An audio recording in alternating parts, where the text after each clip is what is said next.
The shadow beast escapes. Commander Jivan felt his heart stop beating as his blue skin turned ghostly pale. The most dangerous creature in the galaxy was walking slowly out of its prison cell, and there was nothing anyone could do to stop it. The shadow beast was enormous, black as the void of space itself, with razor-sharp teeth longer than a grown man's arm. Its burning red eyes cut through the darkness of the ship's hallway like twin stars of death. Every alien crew member instinctively stepped backward, some fumbling for their weapons while others whispered desperate prayers to whatever gods they believed in. This creature had earned its fearsome reputation. It had slaughtered hundreds of soldiers from dozens of different worlds. That's exactly why they kept it imprisoned in the deepest, most secure section of their massive starship, locked behind walls forged from the strongest metal known to galactic civilization. But now it was free, and everyone was about to die. Everyone except the human, who simply smiled. "Cheers, Father Boss," said Dian in a cheerful voice, as if he was greeting an old drinking buddy at his favorite bar back on Earth. The human walked directly toward the monster without hesitation, without fear, without any of the survival instincts that kept every other species in the galaxy alive. Commander Jivan watched in frozen horror as the distance between man and beast closed with each casual step. The shadow beast stopped moving. Its massive head, easily the size of a small vehicle, turned toward the approaching human. For one eternal moment, nobody moved, nobody breathed, nobody dared make a sound. The only noise in the corridor was the gentle humming of the ship's engines, a sound that now seemed as loud as thunder in the deadly silence. Then something impossible happened. The creature that had torn through elite military forces like tissue paper made a soft, rumbling sound deep in its throat. It was almost like the purring of a house cat, but infinitely deeper and more powerful, a sound that seemed to vibrate through the metal floors and walls of the ship itself. Commander Jivan's mouth fell open. His universal translator must be malfunctioning. This couldn't be real. An impossible friendship. The shadow beast lowered its enormous head until it was level with Dian's face, moving with surprising gentleness for something so massive and deadly. "There's my big guy," Dian said softly, reaching out to scratch behind one of the creature's ears. The ear was as large as a dinner plate and covered in thick, dark fur that seemed to absorb light itself. "Did you miss me, buddy?" The shadow beast closed its glowing red eyes and leaned into the human's touch like a content pet. Its tail, which stretched longer than a school bus, began to wag slowly back and forth, creating small gusts of wind in the corridor. From the safety of the observation deck above, Captain Hygen watched through reinforced glass, her green tentacles trembling with a mixture of fear and disbelief. What is happening?" she whispered to her crew. Communications Officer Hannah dropped her data tablet, and it clattered loudly on the metal floor. "The human is petting it," she said, her voice barely above a whisper. "The human is actually petting the Reaper. That's what they called the shadow beast, the Reaper. Death incarnate. It had earned that name by ending so many lives that some civilizations refused to even speak its true name aloud, believing that doing so would summon it to their worlds. Engineer Minsu's insect-like compound eyes were wide with terror and confusion as he clicked his mandibles nervously. "This cannot be possible," he buzzed in his native tongue. "My research indicated that humans flee from dangerous threats. This contradicts all known behavioral patterns." "Your research was wrong," Security Chief Sungo squawked from his perch near the ceiling, his feathers puffed up in alarm. "Very, very wrong." Down in the hallway, Dian continued his conversation with the creature as if nothing unusual was happening. "I brought you something," he said, reaching into his pocket and pulling out a piece of dried meat from his personal food supply, the kind of spicy jerky that humans enjoyed as a snack. "I know you like the spicy kind." The shadow beast's eyes opened and focused on the small offering. Its massive head moved closer to Dian's outstretched hand, but instead of devouring both the food and the arm holding it, the creature very carefully took the jerky with just the tip of its black, rough-textured tongue. The tongue was gentle when it touched the human's palm. "Good boy," Dian said, patting the side of the creature's thick neck. "You're always so careful not to hurt me, aren't you?" The truth revealed. Science Officer Yang Su was frantically recording everything with his scanner, his amphibian skin cycling through colors rapidly, a sure sign that he was experiencing intense emotions. The stress readings are dropping dramatically, he reported to Captain Hyjin, his voice filled with scientific wonder. The creature's heart rate is slowing, body temperature normalizing to peaceful levels. What does that mean? The captain asked, though she feared she already knew the answer. It means the Reaper is relaxing, Yang Su replied, staring at his data in amazement. It's becoming calm and peaceful. Medical Officer Yunji's crystalline body flashed through different colors as she processed this impossible information. But that cannot be. Shadow beast species don't have peaceful states. They exist in constant states of aggression, always hunting, always killing. Maybe we were wrong about that too, Captain Hyjin said quietly, her worldview crumbling with each passing moment. Down in the corridor, Dian had settled onto the cold metal floor beside the enormous creature.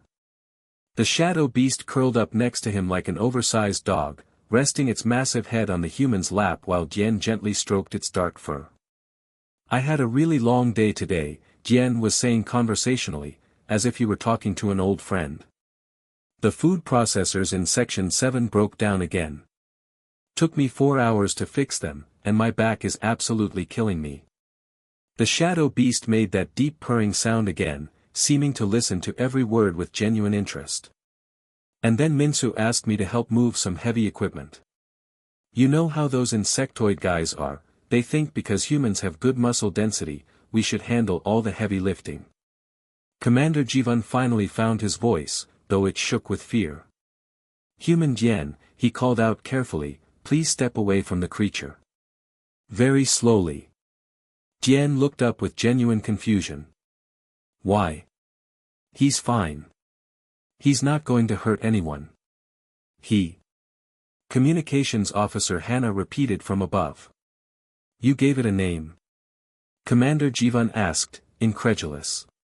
Of course I gave him a name, Dian replied, as if this were the most natural thing in the universe. You can't just call someone the creature all the time. That's incredibly rude. The shadow beast, apparently now called Bomb, looked up at Dian with those glowing red eyes, but somehow they seemed less like burning coals and more like warm embers in a fireplace. Everyone deserves a friend, Dian said simply, his hand still gently stroking the creature's fur. Even scary-looking guys like Bomb here. The shadow beast made a soft huffing sound, almost as if it were agreeing with the human's philosophy. The beginning of understanding. 3 hours later, the entire crew sat in the main meeting room, still reeling from what they had witnessed. Captain Hyjin had ordered the shadow beast back to its containment area, but significantly, the cell door had been left open. The creature had returned willingly when Dian had simply asked it to. Start from the beginning, Captain Hyjin commanded, her tentacles still slightly trembling. Tell us everything. Dian looked around the room at the diverse collection of alien faces staring at him with mixtures of fear, curiosity, and disbelief. He scratched his head and smiled in that easy, relaxed way that humans did. Well, it started about 6 months ago. I was working the night shift, fixing coolant pipes in the lower levels. That's when I first heard him crying. Science Officer Yang Su leaned forward, his skin shifting to an excited yellow-green pattern. Shadow beasts don't cry. They lack the necessary tear ducts. Not crying with tears, Dian explained patiently. Crying with sound. Like whale songs back on Earth, but infinitely sadder. Much, much sadder. He paused, looking down at his hands with a distant expression. I recognize that sound because I made the same sound when I first left Earth, when I missed my family so much it felt like my chest was caving in. Medical Officer Yunji flashed a curious blue color. You recognized emotional distress in an alien species? Pain sounds the same everywhere, Dian said with simple wisdom. Doesn't matter if you're human or whatever species BOM is. Loneliness hurts the same way, in the same deep places inside you. Commander Jivan still couldn't process what he was hearing. So what did you do? I sat down outside his cell and listened. Every night for 2 weeks, I spent my dinner break just sitting there on the floor. He would make those heartbreaking sounds, and I would eat my food and just listen. Dian smiled at the memory. Then one night, I started talking to him. Just normal stuff, you know. About my day, about the broken pipes, about how the food synthesizer in Section 3 makes absolutely terrible coffee. And the creature responded? Captain Hygiene asked, fascinated despite her fear. Not at first. But he stopped making the sad sounds when I talked. So I kept talking. Every night, same time, same spot on the floor outside his cell. Communications Officer Hannah shook her reptilian head in disbelief. This is impossible. The Reaper killed 3 of my people when we first captured it. It broke Security Chief Maldo's arm in 4 places. Because you were hurting him, Dian said, his voice becoming firm and protective. Think about it logically. You ripped him away from his home planet, stuck him in a tiny metal box, poked him with needles, and shocked him with electricity. Of course he fought back. Wouldn't you? The room fell silent as everyone remembered the brutal capture mission. They had used heavy weapons, knockout gas, and military-grade restraints. The Shadow Beast had injured dozens of their soldiers before they had finally subdued it. You're saying it was self-defense? Security Chief Sungo asked from his perch, his voice uncertain.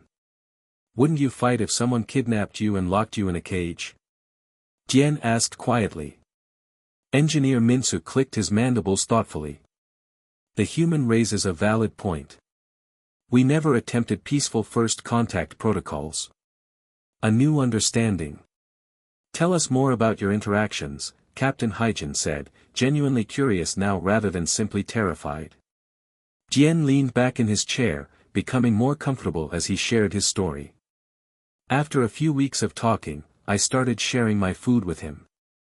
Just small pieces at first, I would slide them through the feeding slot. That was against containment regulations, Commander Jivan pointed out. So report me to headquarters, Dian shrugged without apology. The guy was hungry.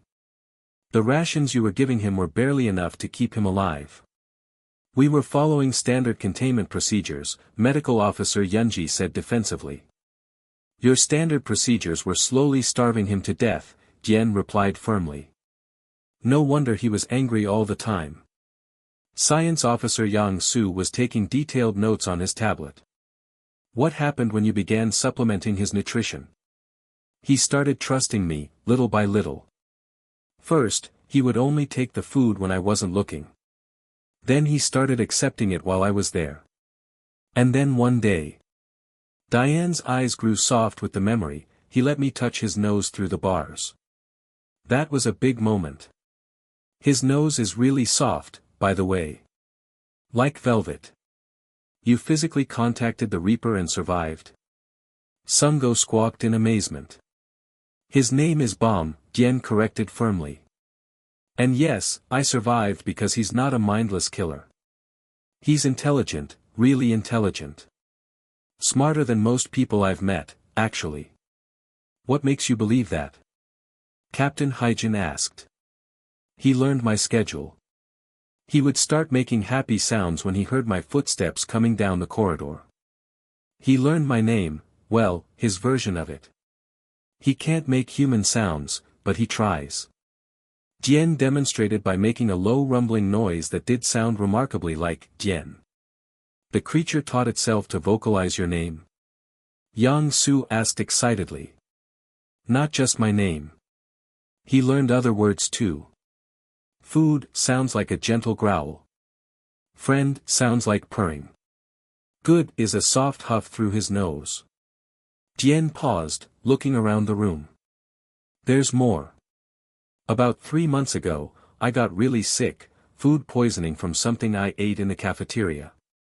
I could barely walk to work, but I didn't want to leave Bomb alone. He took a breath before continuing. Bom knew something was wrong the moment he saw me. He started making worried sounds, and when I collapsed outside his cell, he actually bent the metal of the feeding slot trying to reach me. Bent the reinforced steel. Commander Jivan repeated in disbelief. With his claws, trying to get to me because he was worried.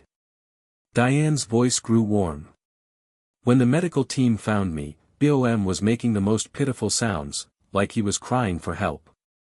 The room was completely silent now. Everyone was grappling with a fundamental shift in their understanding of the universe. Captain Hygen stood up slowly. If what you're telling us is true, then we've been treating an intelligent, emotional being like a monster. Not just intelligent, Dian said quietly. Lonely. Scared. Probably missing his own family just like I missed mine. What do you propose we do? The captain asked. Dian smiled, that same easy, confident smile he'd worn when facing down the most dangerous creature in the galaxy. We start by saying we're sorry. Then we ask BOM what he wants. Maybe he just wants to go home. 6 months later, the galactic community received their first formal diplomatic communication from the Shadow Beast homeworld.